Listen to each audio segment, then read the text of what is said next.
안녕하세요. 김철애입니다. 2024 지방자치행정론 제10장 강의 동영상을 올려드리도록 하겠습니다. 화면 공유를 해보겠습니다.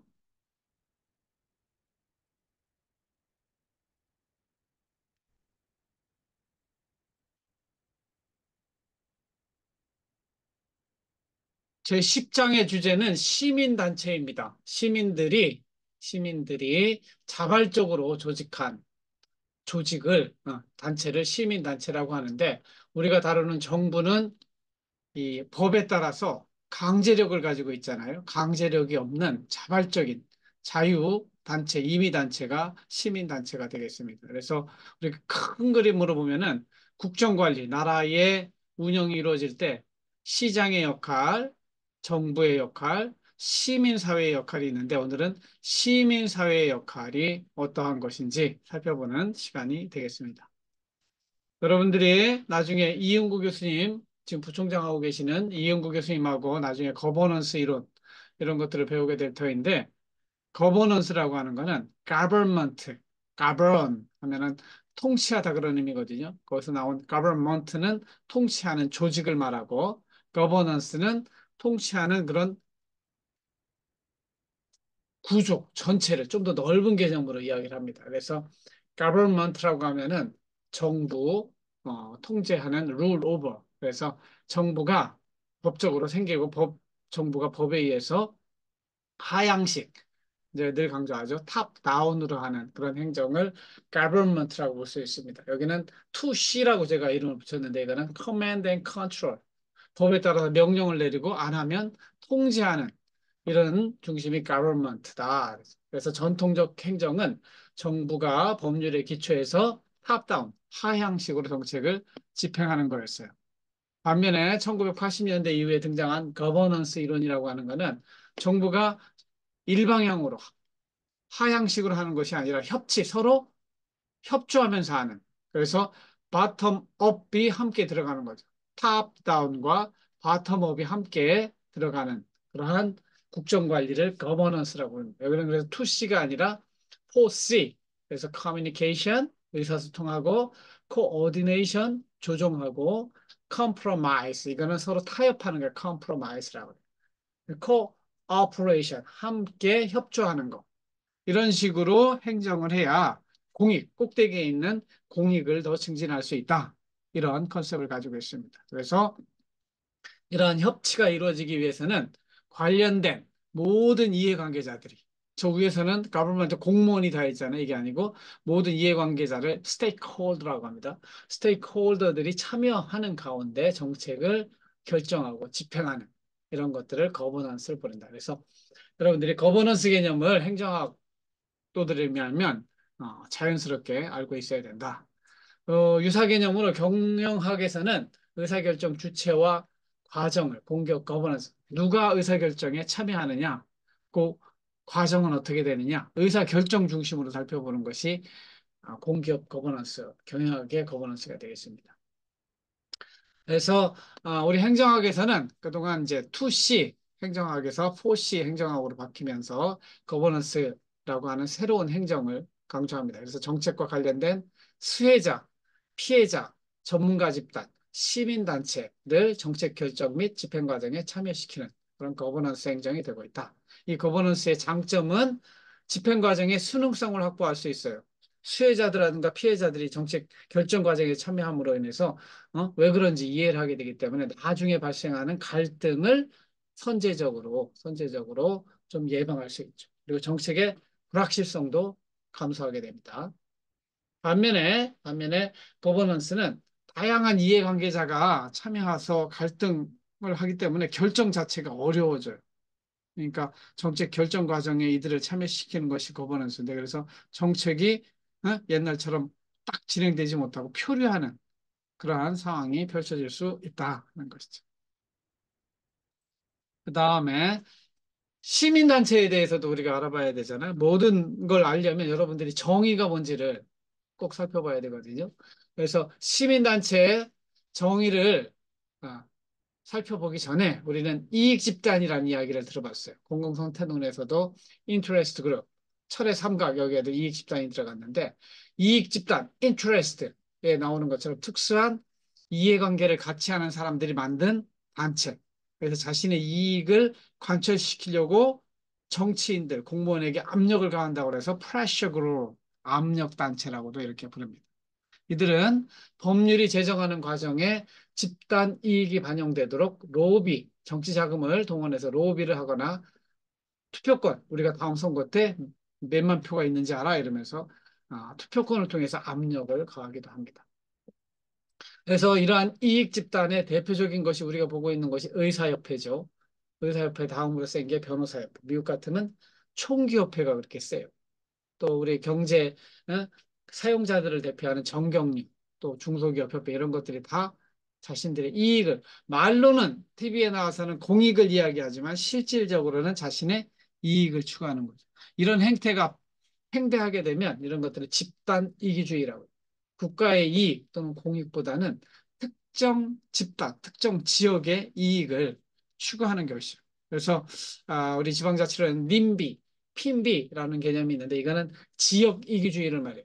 집단 이기주의는 사람을 중심으로 보는 것이고 지역 이기주의는 특정한 로컬, 지역의 이익을 확보하기 위해서 하는 거죠. 님비라고 하는 건 not in my backyard. 미국 가면은 backyard가 넓어요. 우리는 그냥 앞마당 이런 개념이잖아요. 걔네들은 뒷마당이 진짜 마당이, 앞마당은 주차만 하고. 그래서 우리 백야드에 나 혐오 시설은 가져오지 말아라 하고 주장하는 게 님비 현상. 그래요. 피는 뭐냐면 좋은 것들이 있어요. 선호 시설이 있어요. 공원이라든가 이것이 오면 집값이 올라가는 거예요. 이거는 please in my front yard. 우리 앞마당에 이것 좀 가져와줘. 우리 집 좋게 보이게. 그죠? 이건 좋은 시설은 피 현상, 안 좋은 혐오 시설은 님비 현상이 발생하게 된다. 그래서 이익 집단과 시민단체를 구분해야 된다는 것이고, 그 다음에 시민사회단체라는 개념이 있어요. Civil Society Organization, CSO. 사회 전체의 공익을 위해 시민들이 자발적으로 만든 단체. 우리가 이야기하는 시민단체는 이 CSO가 되겠습니다. 다른 말로는 공익단체. 그래서 그냥 인트레스트 그룹이 아니고 앞에다가 퍼블릭을 붙여요. 퍼블릭 인트레스트 그룹. 추구하는 이익이 사익이나 집단 이익이 아니라 공익이라는 점에서 집단 이익과 구분되는 특징을 가지고 있습니다.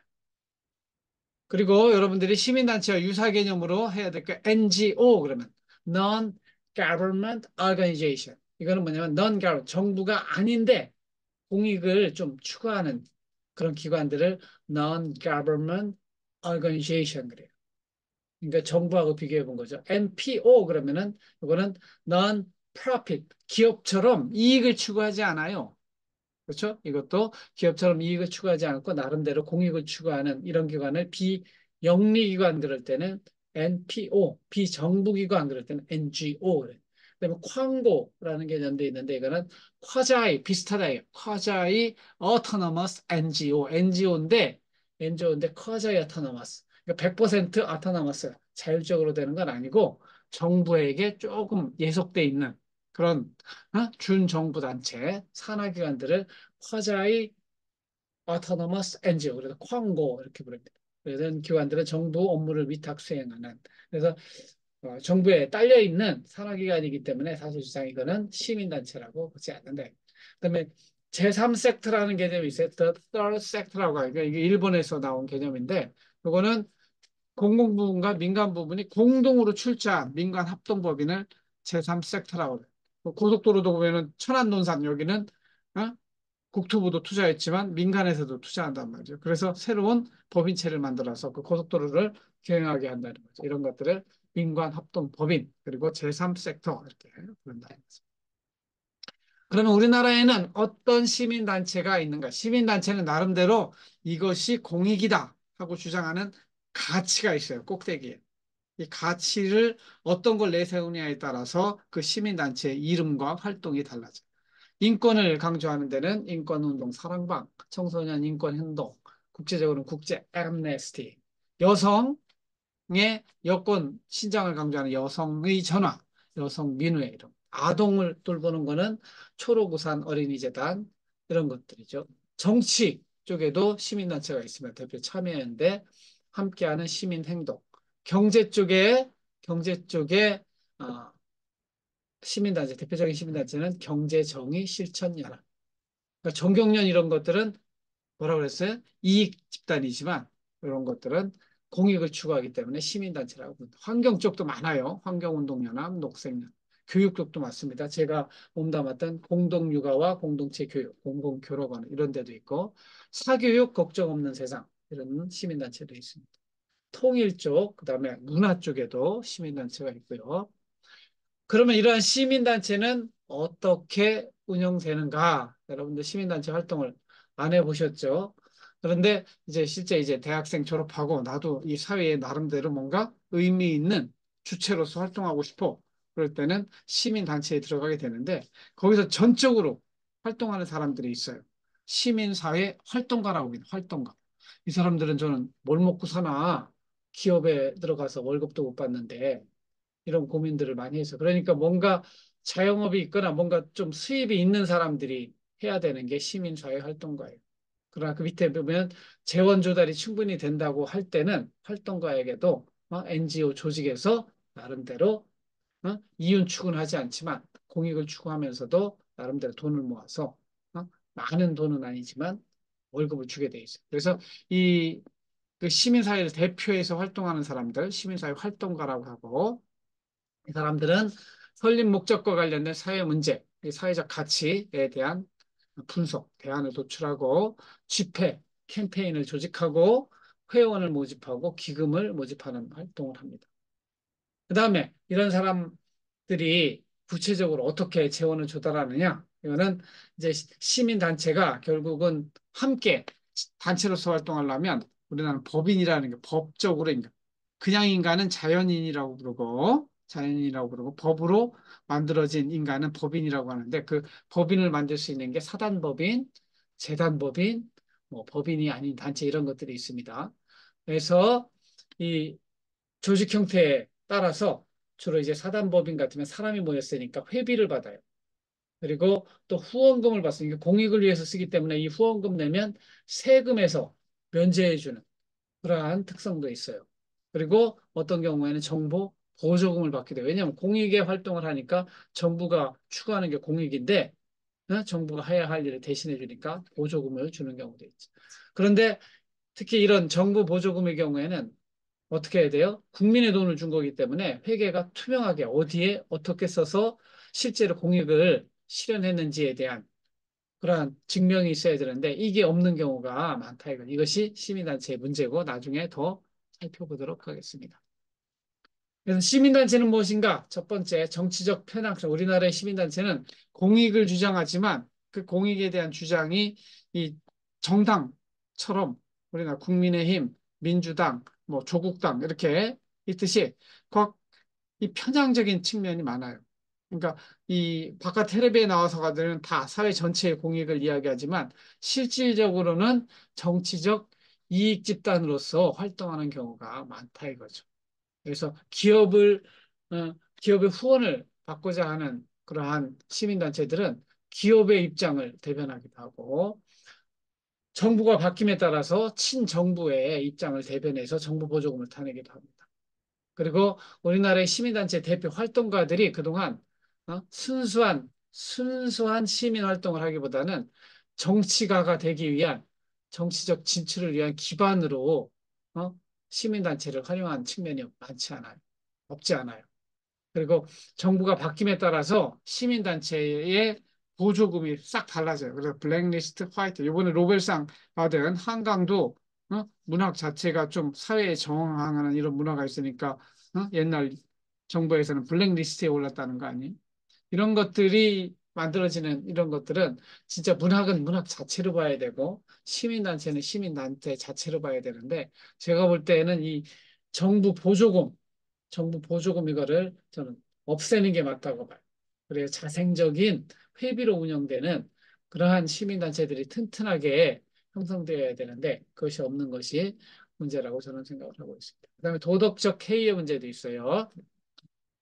이 시민단체들이 말로는 공익을 추구한다고 이렇게 하지만 실제 행동은 자신의 이익, 즉 금전적 수익, 정치적 기반 구축을 위해 활동하는 경우가 많아요. 예전에 어떤 시민 활동가는 시민단체 뭐 우리 어? 위안부 할머니들 돕는다고 그래놓고 자기 사비로 쓰는 경우가 있었단 말이죠. 이런 것들은 도덕적 해이의 문제라고 볼 수 있습니다. 그래서 이러한 정부 돈을 쓰는 시민단체에 대해서는 사실은 감시가 필요하죠. 카메라가 따라다니면서 실제로 공익을 추구하고 있는지 이런 것들을 살펴볼 필요가 있다고 생각합니다. 그 다음에 시민단체들 전문성과 대표성 부족, 회계의 불투명성 문제가 있습니다. 그래서 자기네들이 가치를 내세우고 그런 것들에 대해서 전문성이 있다고 하나 실제 활동가의 전문성이 부족한 경우가 많이 발견됩니다. 예를 들면 탈원전 정책 이런 거 할 때는 정말 원전에 대해서 정확하게 알고 있는 그러한 전문가들이 참여해야 되는데 그냥 정치적인 측면에서 무분별한 의혹을 제기하거나 전문성이 부족한 경우가 많습니다. 그리고 태양광 산업에 대해서도 마찬가지예요. 그리고 시민단체면 시민을 대표해야 되는데, 시민을 대표해야 하는데, 시민이 없는 시민단체도 있고, 정당의 외곽단체인 경우도 있습니다. 그래서 대표성 문제가 있고, 또 하나는 회계의 불투명성 문제.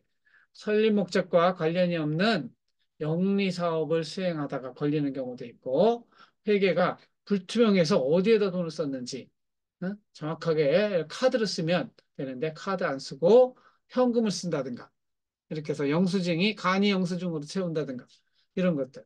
특히 정보 보호조금에 대해서 좀 투명하게 회계장부를 만들어내는 영수증 갖추고 이런 경우가 없는 경우가 많다는 거죠. 이런 것들이 시민단체의 대표적인 문제라고 할 수 있습니다. 이러한 시민단체는 정부가 정책을 결정하는 과정에 어떻게 참여하는가? 여러분들 이 부분은 정책학이라고 하는 우리 전필 과목을 공부하셔야 되는데 그 안에 정책 과정에 4단계가 나요. 정책이 하나 만들어지려면 그 전에는 뭐 해야 돼요? 아젠다 세팅, 사회적인 의제로 그게 부각되어야 하고 그 다음에 정책 결정이 이루어지고 그 다음에 집행, 평가 이렇게 네 단계. 제가 행정학이 무엇이냐? plan, do, see, feedback 하는 거하고 똑같아요. 계획을 세우고, do, 집행하고, see, 평가해보고, 다시 피드백하는 이런 과정이 정책에도 들어가는데, 제일 먼저 들어가는 거는 의제 설정 과정이에요. 이거 문제다. 이건 개인의 문제가 아니라 사회의 문제다. 그래서 정부가 나서서 해야 된다. 이 선거 때마다 이 문제 해결해 주시오, 이 문제 해결해 주시오, 이런 것들을 아젠다라고 해요, 아젠다. 그래서 사회적으로 함께 해결해야 될 문제가 이제 정부 의제가 돼서 각 정부마다 국정 과제로 올라가 있는 것이 이런 아젠다. 이게 누가 아젠다를 주도하느냐 하는 것들. 그래서 언론이 굉장히 중요하죠. 언론을 통해서 디퓨전이 확산이 일어나니까. 그래서 엘리트 이론은 이거는 이제 엘리트들이 결정한다. 그래서 소수 엘리트가 어? 정부가 할 일, 의제를 결정한다고 하는 것이 엘리트 이론이고, 다원주의 이론은 사회의 다양한 사람들이 함께 참여해서 이것이 거버넌스하고 좀 그래도 가깝죠. 다원주의 이론이. 그래서 킹던의 정책의 창 이론이라든가 사바티어의 정책 옹호 연합 모형 이런 것들은 다원주의 이론이 반영된 의제설정 과정을 반영하고 있다. 그 다음에 무의사결정론이라는 게 있어요. decision making이라고 그래가지고 노동 문제, 박정희 시대 때 노동 문제 언론 자체에 안 나왔어요. 요즘은 유튜브까지 다 있어가지고 모든 게 다 미디어에 나올 수 있지만 전두환 시대까지만 해도 언론을 다 통제했단 말이죠. 이렇게 의제화되지 못하게 하는 것, 정책 의제가 되지 못하게 하는 것을 무의사 결정론 이렇게 부릅니다. 그 다음에 이제 정책 의제가 이렇게 구성이 됐으면 그것에 대한 구체적인 정책 결정을 이루어야 돼요. 어? 그래서 여기도 다시 플랜도 C, 피드백 무엇을 통해서 어떻게 할 것인가 계획서가 쫙 나오게 돼요. 이걸 팔러시라고 그래요. 이것도 합리 모형이냐 만족 모형이냐 쓰레기통 모형이냐 정책학에서 굉장히 중요하게 배우는 겁니다. 이 전문가들이 합리적으로 다 계산해서 수학적인 방정식을 풀듯이 하는 게 합리 모형. 아유 그게 어떻게 가능해? 그래도 그냥 70% 정도 우리 인간은 합리적으로 그게 이성의 합리성에 한계가 있으니까 바운드 rationality, 제한된 합리성으로 만족 무용. 한 7, 80%면 돼. 이거는 만족 무용. 쓰레기통 무용은 garbage can 모델이라고 해서 실제 결정 과정을 보니까 이게 합리무용도 아니고 만족무용 그 수준도 아니야. 그냥 얼떨결에 우연히 쓰레기통에 모여 있는 거 보니까 어? 그렇게 결정이 되는 것이죠. 이 쓰레기통 무용이 저 위로 가면은 또 정책, 의창 이런 쪽까지도 연결이 됩니다. 그래서 정책 결정이 일어나면 그다음에 정책 집행이 이루어지고 그러면 정책 집행을 하는 사람들이 바로 공무원이에요. 여러분들은 공무원이 되면 정책 집행자가 되는 거죠. 조직 인사 재정을 통해 정책을 실행하게 됩니다. 그리고 정책이 끝난 다음엔 policy evaluation, 전체적인 사후 평가를 할 수도 있고 중간중간 과정에 평가를 할 수도 있습니다. 이런 평가를 통해서 잘 되고 있는 여러분들도 중간고사 보잖아요. 중간 평가를 통해서 이렇게 더 잘 되도록 최종적으로 공익을 더 실현하기 위한 정책이 되도록 이렇게 해야 된다는 것이죠. 이런 것들을 볼 때 우리나라 지금 의대 정원 늘리는 문제 있잖아요. 굉장히 좀 실패한 정책이라고 볼 수 있어요. 이거에 대한 평가가 이루어지고 평가에 다시는 이런 실패가 일어나지 않도록 정책 성공이 돼야 되는데 정책 실패가 일어나지 않도록 고쳐야 될 것입니다.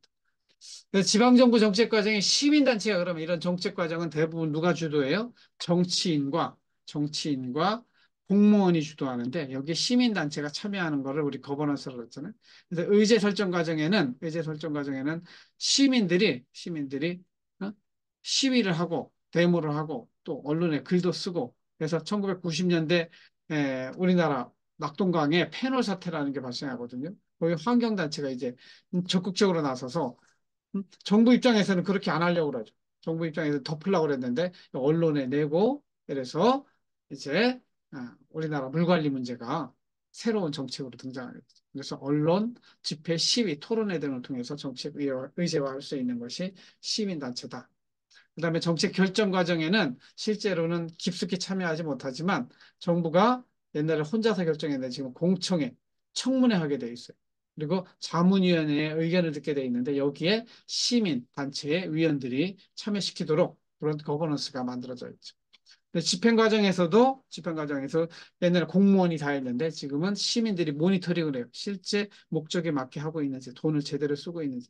그래서 그걸 가지고 언론에 쓰기도 하고 잘못됐으면 중간에 플랜카드하고 시위도 하고 의견을 발표하기도 하죠. 평가 과정에서도 시민단체가 참여합니다. 특히 이제 지난 시간에 배운 주민 감사 청구권이라는 게 있어요. 그래서 지방정부, 대전시장이 뭔가 좀 잘못한 게 있어요. 부당한 것이 있으면 주민 감사 청구권을 통해서 상위기관에 감사 청구를 할 수 있어요. 그리고 정부 사업이 끝난 다음에 시민단체가 평가를 해서 이거는 어떤 부분이 잘못됐다. 어떤 부분 고쳐야 된다. 이런 평가 의견을 공표할 수도 있는 거죠. 이런 것들을 자발적으로 자기 돈으로 해야 되니까 시민단체가 튼튼하게 서기 위해서는 나름대로 시민의 소득이 좀 올라가야 돼요. 여유 자금이 좀 있어야 돼. 그걸 가지고 회비를 내서 이런 활동을 통해서 함께 공익을 실현. 물론 공무원들이 해야 되지만 공무원들은 그냥 놔두면 부패할 수밖에 없어요. 그러니까 이런 공무원에 대한 견제 기능을 원래는 지방의회가 해야 되는데 지방의회가 못하고 있을 때 시민들이 직접 단체를 만들어서 이렇게 참여할 수 있다. 대전시를 한번 볼까요? 대전시의 시민단체 활동이 어떤지. 전국적인 관점에서 보면은 우리 비영리 단체, 요거는 행정안전부에서 관리하게 돼 있어서 전국에 15,115개의 시민단체가 있습니다. 그리고 중앙행정기관 밑에 있는 게 이게 다 법인체이기 때문에 1,552개고 시도 지방자치단체에 있는 게 13,563개가 있다. 이렇게 그런 정도만 파악하고 있으면 되겠습니다. 제일 많은 건 역시 서울 경기 지역이 인구도 많으니까 시민단체도 많고 대전은 550개의 대전에도 시민단체가 활동을 하고 있다. 이것이 다 사실 정치, 대통령 선거, 국회의원 선거 때 엄청 이게 다 활동을 하는 것이죠. 그러니까 올곧한 시민단체보다는 사실은 노용단체라든가 잘못된 단체도 좀 많이 있어요. 그래서 각 지방자치단체별로 대전의 경우에는 이 비영리 단체 중에서 공익을 잘하는 기관들은 좀 선정해서 좀 지원을 해줘요. 이렇게 60개 단체를 했는데 첫 번째로 올라온 게 자원봉사실, 자원봉사 실천협회, 두 번째는 뭐 물방울, 세 번째는 대전문화정책 포럼, 그다음에 조예민 난타 예술단 이렇게 해서 쭉 이제 이런 것들이 나름대로 건전하게 운영되는 공익활동 시민단체, 비영리단체다. 이렇게 보시면 되겠어요. 그런데 실제 이제 이게 뉴스에 나온 거예요. 대전일보 작년 6월 22일자 대전 비영리 민간단체 9곳이 5년간 3,700만 원을 부정수급했다. 그러니까 이 시민단체 공익을 위해서 뭐뭐뭐 하겠다고 했는데 실제로는 그거에 뜻이 않고 어? 나름대로 부정한 부정한 방법으로 돈을 타내고 부정하게 돈을 쓴 이런 것들이 이제 감사에서 적발됐다고 하는 것이죠. 이런 거는 참 시민사회, 지방자치라는 입장에서는 굉장히 부끄러운 일인 겁니다. 그래서 이렇게 저는 정부 보조금 되도록이면 안 받고 자발적으로 회비를 가지고 운영되는 시민단체가 많아야 좋겠다 하는 생각을 가지고 있습니다. 그래서 성경에도 오직 공법을 물같이 정의를 하수같이 흘리시라고 했는데 시민단체에도 이 말씀이 적용되었으면 좋겠습니다. 이상으로 제 10장 강의 동영상을 마치고 나머지 내용은 수업 시간에 또 질의응답으로 만나보도록 하겠습니다. 들어주셔서 감사하고 다음 시간에 또 만나도록 하겠습니다.